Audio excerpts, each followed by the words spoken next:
Eli miten ne ammattilaiset, mikä se etäisyys on niinku siellä? Mihin me ammutaan? Mihin ammattilaiset ampuu niinku?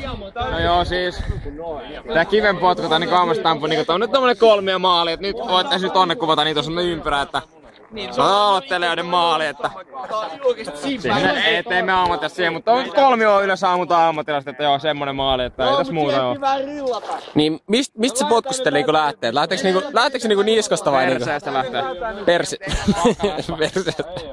Tuosta lähtee, kuten voitte kuvata, että näkee tuon potkut. Sitten mä oon vaan kuullut tässä kivenpotkuta, niin toi hattu on aika tärkeä. Miten se hattu sitten niinku? Okei, no siis lähetään siitä tässä kato hattu, kuten huomaatte. Tupsunen pitää olla. Joo, okei. Ja nyt kuten huomaatte. Toi jännä kun vetää vittu. Tuulee koillisesta. Koillisesta? Koillisesta tuulee? Mikä koillinen? Kyllä. Koillisesta tuulee. Niin tuulee. Mikä koillinen? Ja nyt kuten huomaat, pitää siirtää lounaaseen. Lounaaseen pitää siirtää hattu. Eli lounaaseen? Mikä koillinen? Mikä koillinen? Ei paljon vittu. Mikä koillinen? Joo, elikkä toinen suunta osuttaa nyt. Eli hattu... Se niinku osuttaa... Eli katsojille tiedoksi... tässä juontaja Niemelä, niin koillinen on tuolla. No, eikä haittaa tässä valmenna samalla. Tuolla on koillinen. Ja hattu osuttaa koilliseen. Sitten valmenna samalla. Jere potki kiveä, hyvä. Joo, okei, onks muuta vielä? Niin tässä Jere onks muuta vielä? Kiven potkia. Joo, potkinut kiveä sitten, vittu kun oli 13 lähdin potkii kiveä. Heti piirikunnan sankari potki vittu hyvin kiveä. Heti kattoo vittu, että tää jätkä potkii kiveä hyvin. Poltsu tähän ja mennään senkään pian. Ei voidaanko me saada esimerkki suoritusta potkusta niinku? Okei, esimerkiksi suoritus vaatii sitä, että kaikki perusasiat on kunnossa. Eli hattu suunnattu vastakkaisen tuulen suuntaan. Se on tärkeä. Nyt kertootte kaikki kyllä perusasiat. Sitten kyllä. Muita. Millä kivi pitää olla? Joo, okei, kive näkee tästä näin. Hyvä ote tälleen. Kuten näette, hyvä ote. Esimerkiksi paskakivi on tämmönen. Meillä on vappua 2. Kuten huomaatte, ei tee hevon vittua tällä kivellä. Täysin paska. Mikä ero on tässä paskakivessä ja hyvässä kivessä? No siis paskakivi ei mekään tee mitenkään hyvin. Että yrität ottaa tälleen eitusormen peukon väliin paskakivi. Tipahtaa heti kädestä. Huomaa heti. Mitä te neidit teette? Hyvä kivi huomaa taas. Menee heti. Peukalon, kuten huomaatte. Mitä te teette? Se on sulaa rautaa. Älä pilaa. Nyt näette.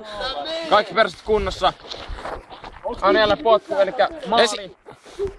Maali. Kyllä. Kyllä. Ja aika! Esimerkki suorituksen.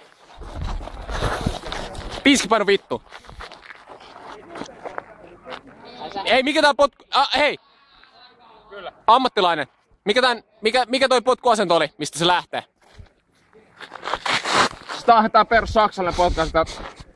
Mä en nyt viitti vetää latinasta keihin, mut vittu latinasta vähän hankala, mut sekin vaatii vähän lämmittelyä. Ei tää nyt sinä tässä. Tää nyt on tällaista näin. Ja voitteko te näyttää se latinalaisen ja saksalaisen ero, että... Okei, no siis perus saksalainenhan se...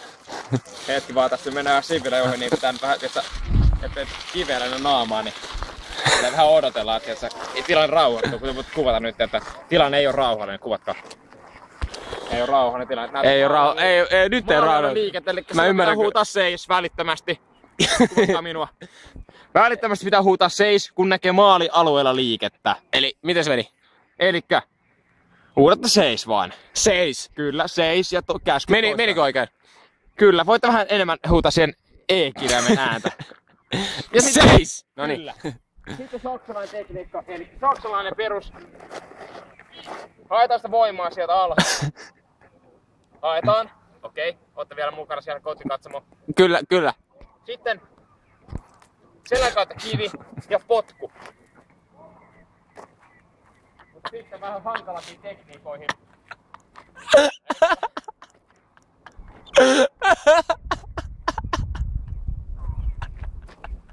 Latinalainen tekniikka.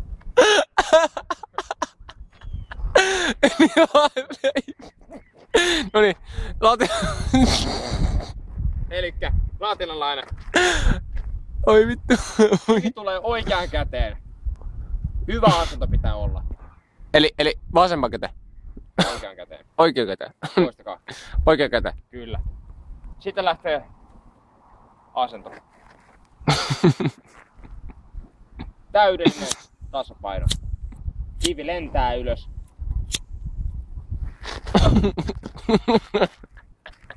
Ja maalissa. Kuvatkaa. Keskellä maalia. Kuvatkaa hetki vielä. Heti käy. Elikkä... Läheltä se meni. Mitä huomaatte?